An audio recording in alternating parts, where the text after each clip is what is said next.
Ben Carter had been living on Meridian 7 for 3 years. It was a big space station that floated in the darkness between stars. Many different alien species lived there together. Some had scales. Some had fur. Some had no eyes at all. Ben was one of the few humans on the station, and most days he felt very alone. He worked in the agricultural section. He grew vegetables and fruits in special rooms filled with artificial sunlight. The work was quiet and simple. He liked it that way. Most aliens on the station ignored him, and he was fine with that. Humans were new to the galaxy. They had only made contact with alien life 20 years ago. Most species thought humans were weak and soft. They looked at Ben and saw a small creature with thin skin and no claws. They did not think much of him. Ben did not try to change their minds. He just did his job and stayed out of trouble. That changed on the day the Vorathi arrived. The Vorathi were famous across the galaxy. They came from a dark, frozen world far away from any bright star. Their planet was covered in ice and shadow. The Vorathi themselves were terrifying to look at. They stood 8 feet tall on average. Their bodies were covered in thick, armored scales that could stop a blade. They had 4 eyes that glowed faintly in the dark. Their hands ended in claws that could tear through metal. Every species in the galaxy feared the Vorathi. They were apex predators. Their history was filled with war and conquest. Even now, in times of peace, no one wanted to make them angry. When the news spread that a Vorathi diplomatic ship was coming to Meridian 7, the whole station became tense. Security teams doubled their patrols. Shop owners locked up their valuable goods. People walked quickly through the corridors with their heads down. Ben heard the rumors like everyone else. A Vorathi ambassador named Krelvash was coming to negotiate some kind of trade agreement. Ben did not care much about politics. He figured the Vorathi would stay in the diplomatic section, and he would never see them. He was wrong. The Vorathi ship docked on a cold morning. Ben was walking back from the biodome section, carrying a bag of seeds. The corridors were mostly empty. People were avoiding this part of the station because it was close to the docking bay. Ben turned a corner and stopped. 3 small shapes were huddled in the shadows ahead. They were about the size of large dogs, with the same armored scales and 4 glowing eyes as adult Vorathi, but these were clearly young. Cubs. They were pressed together in the darkest corner of the corridor, and they looked scared. Ben did not move. He barely breathed. Somewhere in the distance, alarms started blaring. Red lights flashed along the walls. A loud voice announced over the speakers that there was a security emergency. All personnel were ordered to stay in their quarters. The cubs whimpered. The noise and lights were scaring them even more. One of them, the smallest, made a high-pitched crying sound. Ben knew he should run. These were Vorathi cubs. Their parents could kill him in a second if they thought he was threatening their young. Every smart instinct told him to turn around and walk away. But the small one kept crying. Ben slowly lowered himself to the ground. He sat down on the cold floor with his back against the wall. He set his bag of seeds aside. He did not look directly at the cubs. He remembered reading somewhere that predators saw direct eye contact as a challenge. Instead, he looked at the floor and waited. The alarms kept blaring. The lights kept flashing. After a long moment, he heard movement. Soft clicks of claws on the floor. One of the cubs was creeping closer to him. Ben stayed perfectly still. The cub sniffed at his shoe. It made a curious chirping sound. Then it moved closer and sniffed at his hand. Its breath was cold against his skin. Ben slowly turned his palm upward, showing that he held no weapon. The cub sniffed his palm, then gently pressed its nose against it. Its scales were cool and smooth. The other 2 cubs watched from the shadows. After a minute, they began to creep forward too. Ben sat there for what felt like a very long time.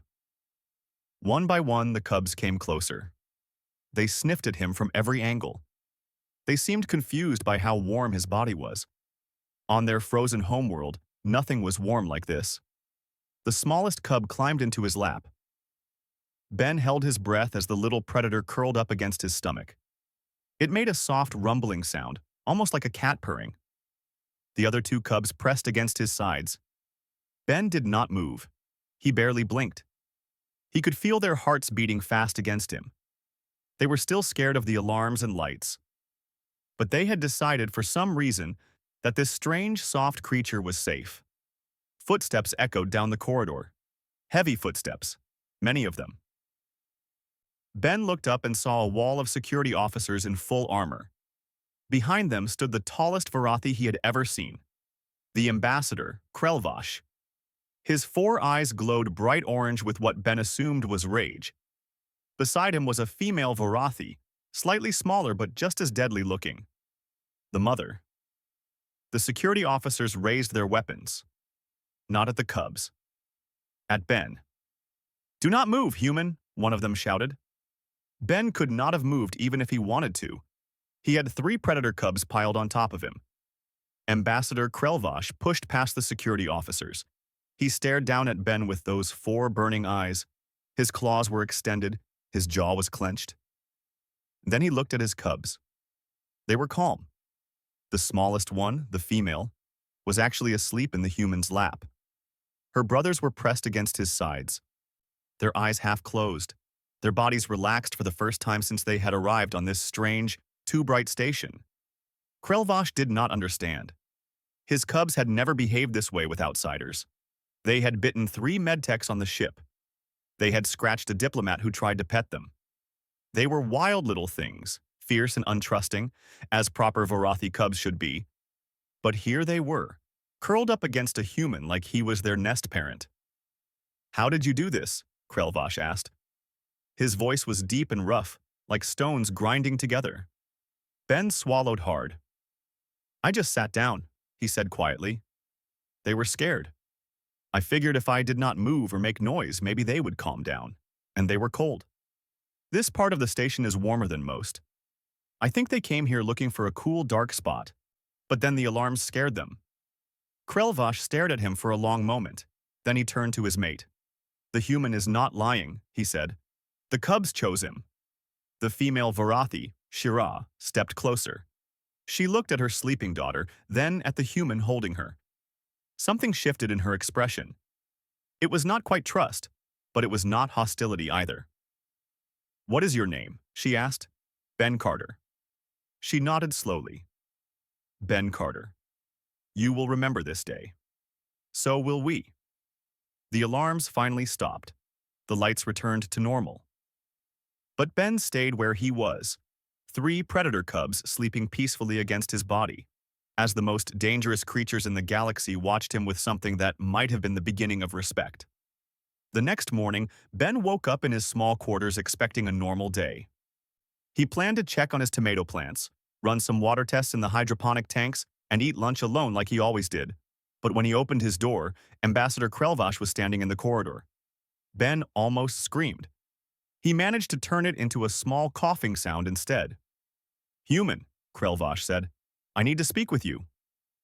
Ben stepped back and let the massive Varathi inside. His quarters were small, designed for one person. Krelvash had to duck to fit through the door, and once inside, he took up most of the room. His armored tail knocked over a small plant on the shelf.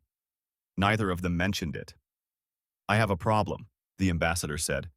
"The diplomatic summit begins today. It will last for 12 days. My mate and I must attend all sessions. We brought our cubs because leaving them on Vorath was not possible.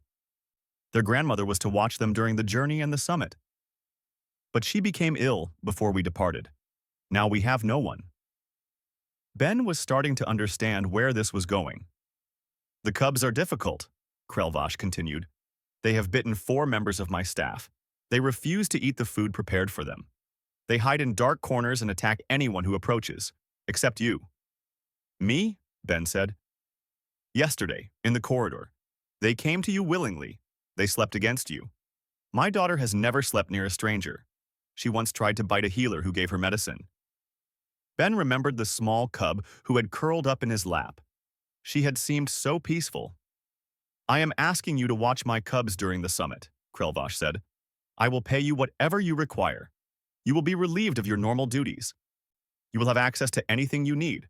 All I ask is that you keep them safe and calm." Ben opened his mouth to say no. He was a gardener. He knew nothing about raising alien predator children. What if he did something wrong? What if they got hurt? What if they hurt him? But then he thought about those three cubs huddled in the dark corridor, crying because the alarms scared them. He thought about how cold they had felt when they pressed against him. He thought about the small one, Mira, choosing to trust him when she did not trust anyone else. "Okay," he said.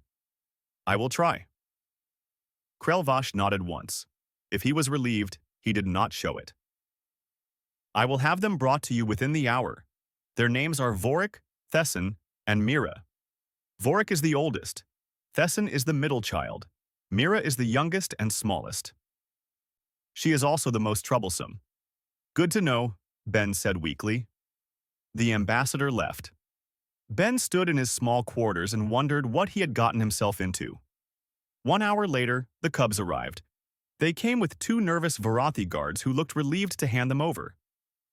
The moment the guards left, all 3 cubs rushed toward Ben. Mira reached him first.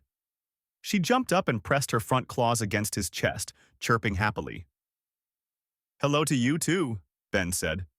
He spent the first day learning about them. Vorik was serious and watchful. He liked to sit near the door and guard it. Thesson was curious about everything. He sniffed at all of Ben's plants, knocked over several containers, and tried to eat a pencil. Mira followed Ben everywhere. When he sat down, she climbed into his lap. When he walked, she trotted at his heels. The station had sent over information about Varathi dietary needs. The cubs needed raw meat, preferably cold. They needed water with certain minerals added. They could not eat anything sweet because it made them sick. Ben ordered supplies from the station kitchen and set up a feeding schedule. On the second day, he noticed the cubs were uncomfortable. They kept scratching at themselves and hiding in the darkest corners of his quarters. Ben realized the temperature was wrong. His rooms were set to a comfortable level for humans, which meant they were far too warm for creatures from an ice world. He adjusted the climate controls. The rooms dropped to near freezing. Ben put on a heavy coat and wrapped himself in blankets. The cubs immediately became more active and playful. On the third day, Mira would not eat. She turned away from the meat Ben offered. She crawled under his bed and refused to come out. Ben was worried. He contacted the Varathi medical team, and a doctor came to check on her. The doctor examined Mira and then looked at Ben with something like surprise. "She is not sick," the doctor said. "She is homesick. She misses her nest." On Voroth, cubs sleep in warm piles with their family. She has been sleeping alone since her grandmother left. She needs physical comfort. That night, Ben pushed his bed against the wall and piled extra blankets on the floor. He lay down in the middle of the nest he had made. All 3 cubs immediately climbed in with him. Mira burrowed under his arm. Vorik pressed against his back. Thesson sprawled across his legs. Ben slept colder than he had ever slept in his life. But when he woke up, Mira was eating again. Days passed. The cubs grew used to their temporary den. They learned Ben's schedule. They knew when he would wake up, when he would feed them, when he would take them for walks in the empty corridors during quiet hours. Ben learned their sounds too. Vorik growled when he was alert, but chirped when he was relaxed. Thesson made clicking noises when he was exploring something new. Mira had a special high-pitched hum that meant she was happy. She made that sound a lot when she was with Ben. One evening, Ambassador Shir-Ah came to check on her cubs. She stood in the doorway of Ben's cold quarters and watched the scene inside. Ben was sitting on the floor, reading something on a datapad. Thesson was asleep on top of his feet. Vorik was guarding the door as always. Mira was in Ben's lap, her head resting on his arm, making her happy humming sound. "They have never been this calm away from home," Shir-Ah said quietly. "They are good kids," Ben said. "They just needed to feel safe." Shir-Ah stepped inside. She moved slowly, carefully, like she was approaching something fragile. She knelt down near Ben and looked at her daughter. "On Voroth," she said, "we do not trust easily. Trust is dangerous. Trust gets you killed. We teach our cubs to be suspicious of everyone outside the family. To show fear or need is weakness." Ben did not say anything. He just listened. "But Mira trusted you," Shir-Ah continued. She trusted you before she knew anything about you. She saw something in you that made her feel safe. I do not understand it, but I am grateful for it. She reached out and touched her daughter's head gently. Mira stirred, but did not wake. The summit is going well, Shir-Ah said. My mate believes a good agreement will be reached. But I think the most important thing we have found on this station is not a trade deal. It is you, Ben Carter. A human who sits in the cold and the dark, caring for children who are not his own, children who could kill him with a careless swipe of their claws. They would not hurt me, Ben said. No, Shir-Ah agreed. They would not.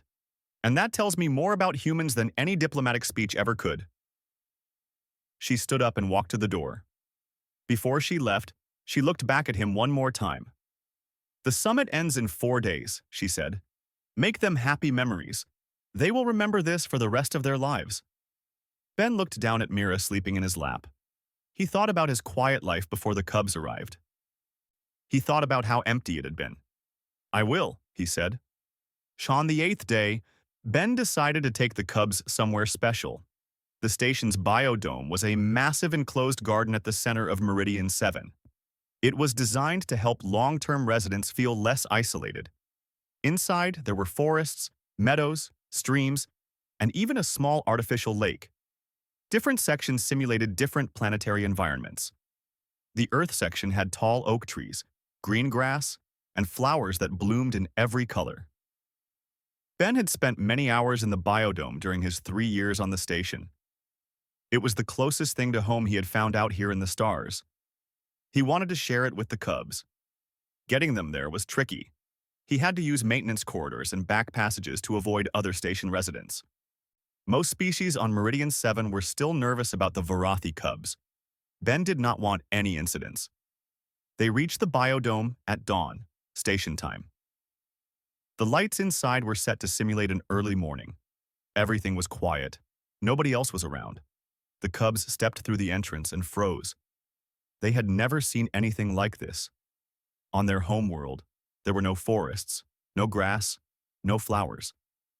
Voroth was a world of ice and stone and endless darkness. The only plants were pale fungi that grew in caves. But here, everything was green and alive. Thesson was the first to move. He ran forward and shoved his nose into a patch of grass. He sniffed so hard he sneezed. Then he rolled onto his back and wiggled, feeling the soft blades against his scales. He made happy clicking sounds. Vorik walked slowly, carefully, like a soldier exploring unknown territory. He examined a tree trunk. He sniffed a flower. He dipped his claws in the stream and watched the water ripple. Mira stayed close to Ben. She pressed against his leg and looked around with wide eyes. Everything was strange and new. She did not know if she should be excited or scared. It is okay, Ben said softly. Nothing here will hurt you. He led her deeper into the earth section. They walked past oak trees and birch trees and willows with long hanging branches. Birds flew overhead, small robots designed to look and sound real. Mira watched them with hunting eyes but did not chase them. They stopped in a clearing near the center of the biodome. There was a wide open space here, covered in soft grass. Above, the dome ceiling showed the blackness of space. But the lighting panels were slowly brightening, simulating the approach of daytime. Ben sat down in the grass. Mira climbed into his lap. Vorik and Thesson wandered nearby, still exploring. Ben looked up at the ceiling controls. He had an idea. The biodome's lighting system could simulate any environment. It could create sunset colors, storm clouds, or starlight. Ben found the control panel on his datapad and made an adjustment. The ceiling panels shifted. The artificial lights changed. And suddenly, warm golden sunlight poured down into the clearing. Real sunlight. Not the dim red glow of the Varathi star. Not the cold blue lights of the station corridors. True, bright yellow sunlight from the nearby star that Meridian 7 orbited. The Cubs froze. Vorik backed away from the light, growling uncertainly. Thesson pressed himself flat against the ground. Mira's claws dug into Ben's leg, and she made a small, frightened sound. Ben gently stroked her back. "It is just light," he said. "It will not hurt you. Watch." He held out his arm so the sunlight fell across his skin. It was warm. It was wonderful. He had not felt real sun in months. Mira watched his arm carefully. The sunlight did not burn him. He was not in pain. He was smiling. Slowly, very slowly, she uncurled from his lap. She crept forward on her belly, inch by inch, until one of her front claws touched the edge of the sunlit grass. The warmth spread through her scales. It was different from any warmth she had ever felt before. This was not body heat or artificial heating. This was something alive, something ancient. The fire of a star, reaching across millions of miles to touch her. She moved further into the light. Her whole body was glowing now, soaking in the warmth. And then something strange began to happen. Her scales started to change color. The dull gray that covered her body began to shimmer. Deep purple appeared first, spreading from her spine outward. Then midnight blue. Then streaks of silver that caught the light like tiny mirrors. Mira looked down at herself and made a sound Ben had never heard before. It was a deep, resonant hum that seemed to come from her whole body. A sound of pure joy. Thesson heard it. He lifted his head and stared at his sister. The light was calling to him too. He crept forward until he was beside her. The moment the sun touched his scales, the colors came. His were different, deep green and bronze and flashes of gold. Vorik resisted the longest. He paced at the edge of the shadows, torn between his instinct to protect and his desire to join his siblings. Finally, Mira looked back at him and chirped. It was an invitation, a promise. He stepped into the light. His colors were the darkest. Black that shimmered with hidden red, like the heart of a dying star.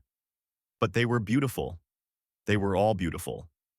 The three cubs stood together in the sunlight, their true colors blazing for the first time in their lives. On their dark homeworld, these colors never appeared. The Varathi did not even know their children had them until they were much older and could be taken to the deep thermal vents where faint light sometimes glowed. But here, in the warmth of an alien sun, the cubs' hidden selves were revealed. Ben watched from the edge of the clearing. He had moved back into the shade when the cubs started changing. This was their moment. He did not want to intrude, but Mira had other ideas. She turned and looked at him. Her 4 eyes were bright with joy. Her purple and silver scales glittered. She chirped at him, once, twice.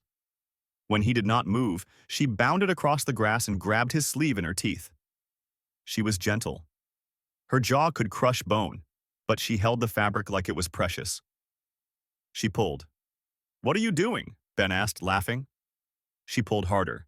She wanted him to come into the light. She wanted him to be part of this moment with them.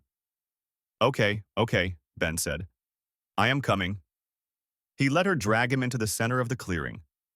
The sunlight wrapped around him like a warm blanket. He sat down in the grass, and immediately all 3 cubs pressed against him. Mira climbed into his lap. Thesson leaned against his side. Vorik sat behind him, close enough that Ben could feel his warmth. They stayed like that for a long time. The cubs made their deep humming sounds of contentment. Their colors blazed and shifted in the light. Ben closed his eyes and felt the sun on his face and the weight of 3 small predators trusting him completely. He did not know they were being watched. At the biodome entrance, Ambassador Krelvash stood in the shadows with his mate and several other diplomats. They had come looking for the cubs when they were not in Ben's quarters. Krelvash stared at the scene in the clearing. His children displaying their colors. His children wrapped around a human like he was their nest parent. His children sharing their most sacred moment with an outsider. Beside him, a Kalori diplomat whispered to his colleague. "We were told humans were prey animals, weak and helpless, barely worth notice." Krelvash did not respond. He was watching his youngest daughter, fierce little Mira who trusted no one, nuzzle her face against the human's cheek and hum with happiness. He was beginning to understand that the galaxy had made a terrible mistake about humans. Ambassador Krelvash did not announce himself right away. He stood in the shadows of the biodome entrance and watched the scene in the clearing for a long time. His cubs were displaying their true colors. This was sacred among the Varathi. It only happened when a cub felt completely safe. It meant they trusted their surroundings so deeply that they were willing to reveal their most hidden self. On Vorath, cubs only showed their colors inside the family den, surrounded by parents and grandparents and siblings. Never outside. Never with strangers.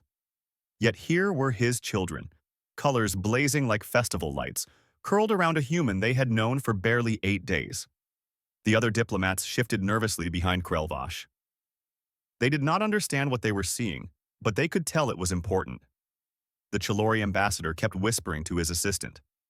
A Threni delegate was recording everything on a small device. Finally, Shir-Ah stepped forward. She walked into the biodome and crossed the clearing. The cubs looked up when they saw her coming. Their colors dimmed slightly with surprise. But they did not hide them. They were not ashamed. Ben started to stand, but Shir-Ah held up a clawed hand. "Do not move," she said. "I want to see something." She knelt down at the edge of the sunlit circle. Her own scales were dull gray, as adult Varathi scales always were in normal light. But as she watched her children, something in her expression softened. "When I was a cub," she said quietly, "I did not show my colors until I was nearly grown. I was too afraid. Our den was attacked twice when I was young. I learned that showing your true self was dangerous. Weakness invited death." Ben listened. He did not know what to say. "My children have never been afraid the way I was," Shir-Ah continued. "They grew up in peace. But they are still Varathi. They still carry our instincts, our caution, our distrust of outsiders. For them to show their colors to you, after only a few days?" She shook her head slowly. "You have done something I do not understand." "I did not do anything," Ben said. "They chose to trust me. I just tried not to break that trust." Shir-Ah looked at him for a long moment. Then she turned to face the biodome entrance. "Come," she called out. "All of you, come and see what a human has done." Krelvash walked into the clearing. Behind him came the Chalori ambassador, the Threni delegate, a Moravi trade minister, and several others Ben did not recognize. They formed a semicircle around the sunlit patch of grass where Ben sat with the cubs. The cubs did not run. They did not hide their colors. Mira stayed in Ben's lap. Vorik stayed at his back. Thesson pressed closer to his side. They looked at the crowd of aliens watching them, and they did not flinch. "Among my people," Krelvash said, addressing the other diplomats, "the showing of colors is one of our most private rituals. It is done only in the innermost family den, only with those we trust with our lives. For my cubs to do this here, in the open, with an outsider present," he paused, "it means they have accepted him as family." The Kalori ambassador made a sound of disbelief. "Family? He is human. They are Varathi. They have nothing in common." "That is what I thought," Krelvash said. "I was wrong." He stepped forward until he was standing directly in front of Ben. His shadow fell across the human and the cubs. But the cubs did not move away. Mira actually pressed closer to Ben, like she was protecting him. "We came to this station to negotiate trade deals," Krelvash said. "We came expecting the usual games of politics and power. We brought our cubs because we had no choice, and we expected them to be miserable here, far from home, surrounded by strange species who did not understand them." He looked down at Mira, whose scales were shimmering purple and silver. "Instead, we found this human. A gardener. A quiet man who grows vegetables and keeps to himself. A man who, when he found frightened cubs in a dark corridor, did not run away. He sat down. He waited. He let them come to him." The Threni delegate tilted his head. "That does not seem remarkable." "To you, perhaps not," Krelvash said. "But I have been a diplomat for 30 years. I have met hundreds of species. When faced with Varathi cubs, they all react the same way. They run. They hide. They call for security. They see predators and they want protection." He looked at Ben. This human saw frightened children. He saw that they were cold and scared and lost. and his first instinct was not to protect himself. His first instinct was to help them. The clearing was silent. Even the artificial birds had stopped singing. "I have underestimated humans," Krelvash said. "My people have underestimated them. The galaxy has underestimated them. We looked at their soft bodies and their thin skin and their lack of claws, and we saw weakness. But we were looking at the wrong things." He knelt down until he was at eye level with Ben. His 4 orange eyes were intense but not hostile. "Strength is not just claws and armor," he said. "Strength is sitting in the cold so that frightened cubs can be comfortable. Strength is opening yourself to creatures who could kill you with a thought. Strength is caring for the young of another species as if they were your own." He placed one massive clawed hand on the ground near Ben's knee. It was a gesture of respect among the Vorathi. "You have shown more strength in 8 days than most warriors show in a lifetime, Ben Carter. My family will not forget it." Shira moved forward and knelt beside her mate. She reached out and touched Ben's shoulder, her claws gentle on his jacket. "On Vorroth," she said, "we have a word for those who are family by choice rather than blood. Krentai. It means chosen kin. It is a bond that cannot be broken. Today, in the light of an alien sun, my cubs have made you Krentai." Ben felt his throat tighten. He did not know what to say. 3 alien predator cubs were pressed against him. Their parents were kneeling before him. A crowd of galactic diplomats was watching.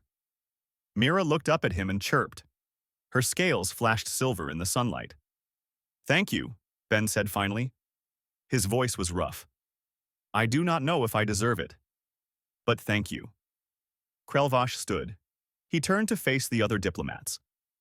"Let the record show," he announced, "that the Vorathi Dominion wishes to formally extend our hand to humanity. We believe they have been misjudged. We believe they have much to offer the galactic community. And we pledge to support their advancement among the elder species." The Kalori ambassador looked stunned. "Ambassador, this is highly irregular. We have procedures, protocols. You cannot simply declare support for a species because of one human and some cubs." "I am Vorathi," Krelvash said. "We do not follow your procedures. We follow our instincts, and my instincts tell me that humanity is worth more than the galaxy knows." He looked back at Ben, still sitting in the sunlight with 3 young predators curled around him like he was the safest place in the universe. "The summit ends in 2 days," Krelvash said. "Until then, my cubs remain in your care. After that," he paused, "we will see what the future holds." He turned and walked out of the biodome. One by one, the other diplomats followed. Shira lingered a moment longer. She brushed her claws against Mira's head, then against Ben's shoulder. "Thank you," she whispered, "for giving them the sun." Then she was gone. Ben sat alone in the clearing with the cubs. The sunlight was warm. The colors of their scales were slowly fading as they relaxed, but they were still beautiful. Mira was already falling asleep in his lap. 2 more days, he thought. Then they would leave. He did not want to think about that yet. The last day came too quickly. Ben woke up before the station lights brightened. The cubs were still sleeping around him. Mira was curled against his chest, her breathing slow and steady. Vorik was at his feet, positioned so he could watch the door even in sleep. Thesson was sprawled across Ben's legs, twitching slightly as he dreamed. Ben lay still for a long time. He did not want to wake them. He did not want this day to start. The Vorathi ship was scheduled to depart at noon, station time. All the diplomatic meetings were finished. The trade agreement had been signed. There was nothing left to keep Ambassador Krelvash and his family on Meridian 7. Nothing except the bond that had formed between a human gardener and 3 young predators. The cubs woke slowly. Mira stirred first, yawning and stretching her claws. She looked up at Ben with sleepy eyes and chirped her morning greeting. He rubbed the spot behind her ear that she liked, and she hummed with contentment. They ate breakfast together. Ben had ordered extra meat for their last meal, the good stuff that cost more than his weekly food budget. The cubs ate happily, not understanding that this was goodbye. At 10 o'clock, a message arrived on Ben's datapad. The Vorathi delegation was gathering at the docking bay. Ambassador Krelvash requested that Ben bring the cubs to say farewell.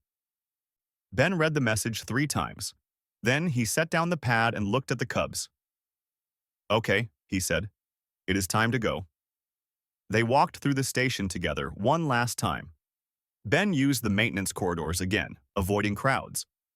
The cubs trotted beside him, unaware of what was coming. Thesson stopped to sniff at interesting doors. Vorik walked with his usual serious guard stance.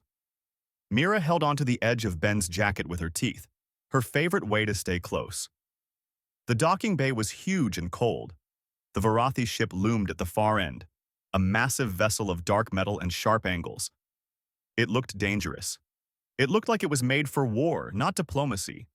Ambassador Krelvash and Shira were waiting near the boarding ramp. A dozen Varathi guards stood behind them in formal formation. Several station officials were present to see the delegation off. The cubs ran to their parents the moment they saw them. Mira jumped at her mother, chirping excitedly. Thesson showed his father something he had been carrying, a small stone from the biodome. Vorik stood at attention, trying to look dignified like the adult guards. Ben hung back. He watched the reunion from a distance. This was where he belonged now, on the outside. But Shira looked up and caught his eye. She said something to her cubs, and all 3 of them turned around. Mira ran back to Ben.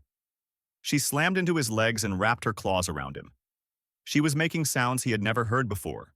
High-pitched whimpering sounds. Sad sounds. She knew. Somehow, she knew. Thesson came next. He pressed against Ben's side and made clicking sounds. His version of crying. Vorik walked over slowly, trying to maintain his dignity, but his tail was drooping and his eyes were dim. Ben knelt down so he was at their level. All 3 cubs pressed against him. Mira shoved her face into his neck. Thesson leaned on his shoulder. Vorik stood guard beside them, but his body was shaking. "I know," Ben said softly. "I know. I am going to miss you too." Ambassador Krelvash approached. He looked at his children clinging to the human, and his expression was unreadable. "They do not want to leave," he said. "I do not want them to leave either," Ben admitted. "But they have to go home. They belong with you, on Vorrath. That is where their family is." "You are their family now too," Shira said. She had joined them. "They will not forget you, Ben Carter. Varathi never forget their Krentai." Ben nodded. His throat was too tight to speak. He pulled back gently and looked at each of the cubs.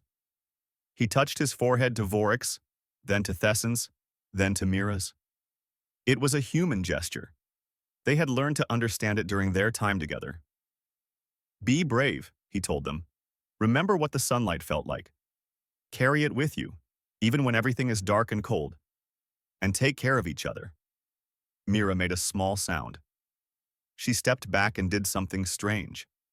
She scratched at her own shoulder, working a claw under one of her scales. A moment later, she pulled out a small, loose scale. It was the size of a coin, shimmering with purple and silver in the station lights. She held it out to Ben. He looked at Shira. Her eyes had widened. "That is a great honor," Shira said quietly. "Among my people, we only give scales to true family. It is a piece of ourselves, a promise that distance cannot break the bond." Ben took the scale carefully. It was warm from Mira's body. It glittered in his palm like a tiny piece of starlight. "Thank you," he whispered. "I will keep it safe. Forever." Mira chirped and pressed her forehead against his one more time. Then she turned and walked to her mother. Thesson and Vorik followed. They did not look back. The cubs boarded the ship with their parents. The ramp closed. The engines hummed to life. Through the docking bay windows, Ben watched the massive vessel detach from the station and drift into space. He stood there until the ship was just a small dot among the stars. Then even that disappeared. Ben looked down at the scale in his hand. It was still warm. He walked back to his quarters alone. Life on Meridian 7 returned to normal. Ben went back to his job in the agricultural section. He grew vegetables.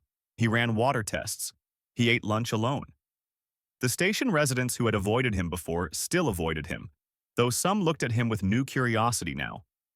Word had spread about the human who cared for Varathi cubs. Months passed, then a year, then several years. Ben kept the scale in a small box beside his bed. Sometimes, when he missed the cubs, he would take it out and hold it. It never stopped shimmering. He received messages sometimes. Official communications from the Varathi Diplomatic Corps, updates on the cubs' growth and development. Vorik was training to be a warrior.